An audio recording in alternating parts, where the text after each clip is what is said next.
જય હિન્દ, જય ભારત, જય જય ગરવી ગુજરાત. વિદ્યાર્થી મિત્રો કેમ છો? મજામાં? યસ વિદ્યાર્થી મિત્રો, આજે હું આવી ગયો છું પાછો કંઈક નવી સ્ટ્રેટેજી લઈને કે જેની અંદર આપણે જોવું છે કે વન શોટ બેસ્ટ છે કે ફૂલ લેક્ચર બેસ્ટ છે. તો યસ વિદ્યાર્થી મિત્રો, પોતપોતાની દ્રષ્ટિએ બંને સારા છે, બટ કોને કઈ સિરીઝ એટેન્ડ કરવી જોઈએ લાવો તમને સમજાવું. તો યસ વિદ્યાર્થી મિત્રો, શરૂ કરી દઈએ. One shot versus topic wise lectures, which is the better for class 12th. Yes, તો વિદ્યાર્થી મિત્રો સૌથી પહેલા આપણે ચર્ચા કરવી છે, રાઈટ, કે જે મુખ્ય ખ્યાલ છે આનો એ શું છે. તો બેટા ઓનલાઈન અભ્યાસમાં બંને અભિગમોનો મહત્વનો રોલ છે, પણ તમારા માટે કયો કામનો છે, આ કઈ રીતે કામ કરે છે અને બંનેમાં શું ખાસિયતો છે. તો યસ વિદ્યાર્થી મિત્રો, ચલો શરૂ કરી દઈએ. સૌથી પહેલું કે વન શોટ લેક્ચર્સ બેઝિકલી શું હોય છે. તો વિદ્યાર્થી મિત્રો, એક જ લેક્ચરની અંદર આપણું આખું પ્રકરણ એની અંદર પૂર્ણ થઈ જાય છે. સમયગાળો વન શોટનો કેટલો હોય? તો સામાન્ય રીતે આપણે જોવા જઈએ દીકરા તો 2 થી 8 કલાકનો સમય લાગે. અને મુખ્યત્વે એની અંદર શું કરાવવામાં આવે તો કે રિવિઝન અને મહત્વના ટોપિક્સ પર ધ્યાન અપાય. ફૂલ એટલે કે વન શોટનો મતલબ શું થયો કે માની લો કોઈ એક ચેપ્ટર શરૂ કર્યું છે ફિઝિક્સ, કેમેસ્ટ્રી અથવા તો બાયોલોજીની અંદર દીકરા, તો એમાં કોઈ એક ચેપ્ટર શરૂ કરી દીધું તો એની અંદર જેટલી પણ ઇમ્પોર્ટન્ટ વસ્તુ છે એને વધારે ફોકસ કરીને 2 થી 8 કલાકની અંદર સામાન્ય રીતે આપણે ચેપ્ટરને પૂર્ણ કરતા હોય છે. અને પરીક્ષાના છેલ્લા દિવસો માટે તો આ વરદાન સમાન છે, હે તથાસ્તુ. યસ, તો બેટા ઘણા વિદ્યાર્થી મિત્રો લાસ્ટ જ્યારે એક્ઝામનો 1 મંથ બાકી હોય ત્યારે વન શોટ લઈને બેસતા હોય, બીકોઝ એની અંદર આખું ચેપ્ટર્સ બેટા કવર થઈ જાય. તો એના માટે તો વરદાન સમાન સાબિત થવાનું છે. તો બેમાંથી કોઈ ખરાબ નથી, બંને પોતપોતાની દ્રષ્ટિએ સારા છે, પણ કોનો ઉપયોગ ક્યાં કરવો જોઈએ એ અગત્યનું છે.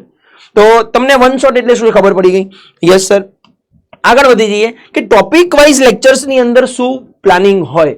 પહેલું, પ્રકરણને એક તો નાના ભાગમાં ડિવાઈડ કરી દીધું હોય, એટલે કે એની અંદર ટોપિક્સ છે, સબ ટોપિક્સ છે, નાના ભાગમાં ડિવાઈડ કરીને દરેક લેક્ચરમાં એની ઊંડાણપૂર્વક સમજૂતી આપતા હોઈએ છે.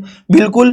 તો પાયાના ખ્યાલો જો તમારે મજબૂત કરવા હોય, ચેપ્ટર્સ ગોખવું ના હોય, કન્સેપ્ટ ક્લિયર કરવા હોય, તો ઓબ્વિયસલી બેટા ટોપિક વાઇઝ લેક્ચર્સ ઇમ્પોર્ટન્ટ છે.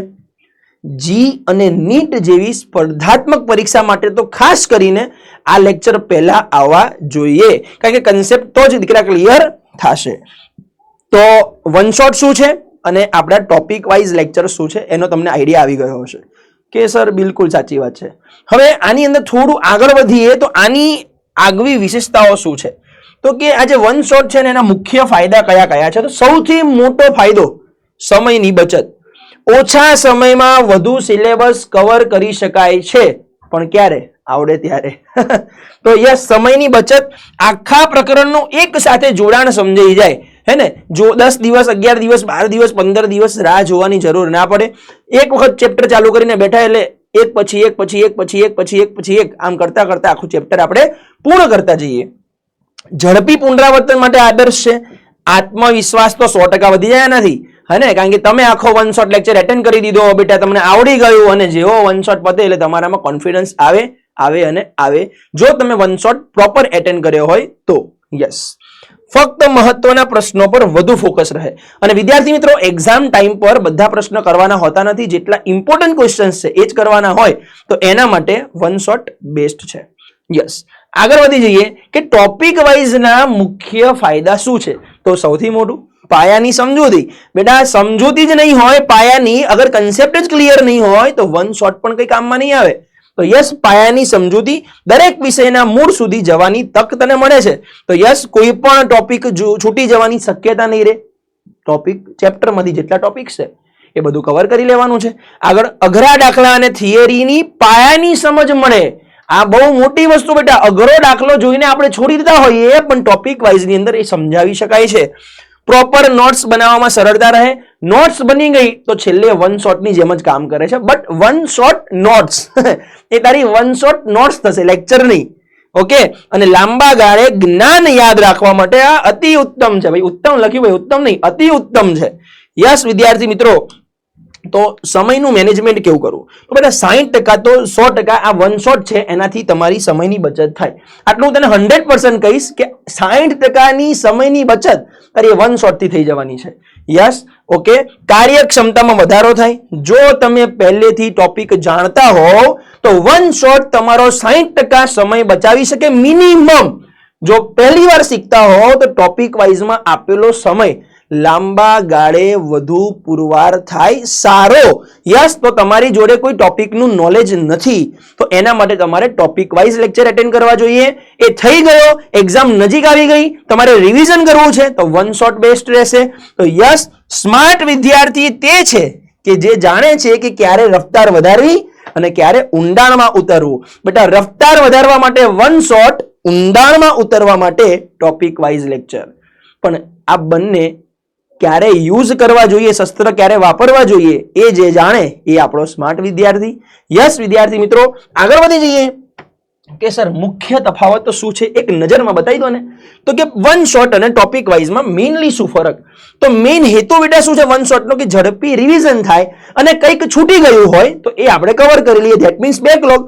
અને શરૂઆતથી જો શીખવું છે ને તો એ ટોપિક વાઇઝ છે. રાઈટ. ઊંડાણ આમાં બેટા વન શોટમાં આપણે મહત્વના મુદ્દા કવર કરતા હોઈએ, ઉપરથી આપણે બેટા રાઉન્ડ મારીને નીકળી જતા હોઈએ કે કયું કયું સૂત્ર ક્યાં લાગશે. જ્યારે આમાં સંપૂર્ણ અને ઊંડાણપૂર્વક તમારો અભ્યાસ થાય. સમયગાળો વન શોટ ઓછો, આખા સેશનમાં બધું આવી ગયું, મીન્સ આખું ચેપ્ટર આવી ગયું. અને ટોપિક વાઇઝમાં સમય વધારે લાગે, અનેક સેશન્સ જાય. આ બેટા સૌથી મોટો વન શોટ અને ટોપિક વાઇઝ લેક્ચરનો ડિફરન્સ છે. અને નોટ્સ બેટા વન શોટની અંદર આપણે માત્ર ને માત્ર ફોર્મ્યુલા આધારિત અથવા જે ઇમ્પોર્ટન્ટ છે આપણે લખતા હોઈએ, જ્યારે ટોપિક વાઇઝની અંદર આપણે વિગતવાર નોટ્સ બનાવીએ છીએ. તો મેં તમને પહેલા જ કીધું કે બંને પોતપોતાની દ્રષ્ટિએ સારા છે, પણ કયા વિદ્યાર્થીએ કયું ક્યારે ઉપાડવું જોઈએ શસ્ત્ર એ તમારા હાથમાં છે. રાઈટ. તો યસ વિદ્યાર્થી મિત્રો, વિષયવાર જો વ્યૂહરચના જોવા જઈએ દીકરા તો સૌથી પહેલું આવે ફિઝિક્સ એન્ડ મેથ્સ, બંને સાથે લીધું છે. કેમ? અરે ફિઝિક્સ એ વિજ્ઞાનનો રાજા છે અને ગણિત એ વિજ્ઞાનની રાણી છે, તો બેને સાથે મૂકવા પડે દીકરા. તો ટોપિક વાઇઝ શ્રેષ્ઠ છે કારણ કે કન્સેપ્ટ ક્લિયરિટી વગર દાખલા ગણવા અશક્ય છે. તો ફિઝિક્સ અને મેથ્સમાં ખાસ કરીને ડાયરેક્ટ વન શોટ પર ના જવું જોઈએ, તમારે ટોપિક વાઇઝ કન્સેપ્ટ ક્લિયર કરવા પડે. એ જઈને તમે તો એમસીક્યુ સોલ્વ કરી શકશો, બીકોઝ બંને સબ્જેક્ટ કન્સેપ્ટ ક્લિયરિટી વાળા સબ્જેક્ટ છે. જ્યારે કેમિસ્ટ્રીની ચર્ચા કરીએ દીકરા તો ઓર્ગેનિક માટે ટોપિક વાઇઝ જાઓ અને ઇનઓર્ગેનિક રિવિઝન માટે વન શોટ વાપરી લો. ઇનઓર્ગેનિક માટે વન શોટ બેસ્ટ છે, બટ ઓર્ગેનિક માટે ટોપિક વાઇઝ જરૂરી છે. અને ફેવરિટ સબ્જેક્ટ બાયોલોજી કે થિયરી રિવિઝન માટે વન શોટ લેક્ચર્સ ખૂબ જ અસરકારક સાબિત થાય. તો કહેવાનો મતલબ વન શોટ સૌથી સારામાં સારા કોના માટે ફાયદાકારક છે? તો કે સર બાયોલોજી આખું આવી ગયું, કેમિસ્ટ્રીમાં સર ઓર્ગેનિક આવી ગયું, પણ ફિઝિક્સમાં ક્યારે સર યુઝ કરશું, મેથ્સમાં ક્યારે યુઝ કરશું, કેમિસ્ટ્રીના ઇનઓર્ગેનિકમાં ક્યારે યુઝ કરશું?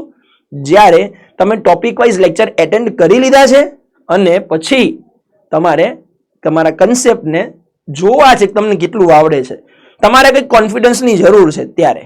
રાઈટ. ઓકે સર, આગળ વધી જઈએ. સૌથી સફળ વ્યૂહરચના શું? પહેલું સ્ટેપ છે લર્નિંગ, એટલે કે જ્યારે નવું ચેપ્ટર શરૂ કરો ત્યારે ટોપિક વાઇઝ લેક્ચર જુઓ અને તમારી પોતાની નોટ્સ બનાવો. બેટા તમારી નોટ્સ નહીં બનાવેલી હોય તો તમને ફાયદો થવાનો નથી. તો પહેલું સ્ટેપ લર્નિંગનું રહેશે અને બીજું સ્ટેપ રિવિઝનનું રહેશે. શીખો અને રિવિઝન કરો. હે ને બેટા, ઘણા વિદ્યાર્થી ઊંધું કરે, પહેલા રિવિઝન કરે ને પછી શીખવા બેસે. એટલે રિવિઝનની અંદર પરીક્ષાના થોડા દિવસો પહેલા અથવા રવિવારે વન શોટ જોઈને આખા ચેપ્ટરનું કનેક્શન મેળવો. પહેલા લર્નિંગ કરો ડિટેલમાં અને પછી રિવિઝન કરો વન શોટમાં. તો બેટા બંને ખુશ, તમે ખુશ, અમે ખુશ. યસ વિદ્યાર્થી મિત્રો, તો તૈયારીમાં શોર્ટકટ નહીં પણ સ્માર્ટ વર્ક હોવું જોઈએ. સાચી દિશામાં મહેનત જ સફળતાની ચાવી છે.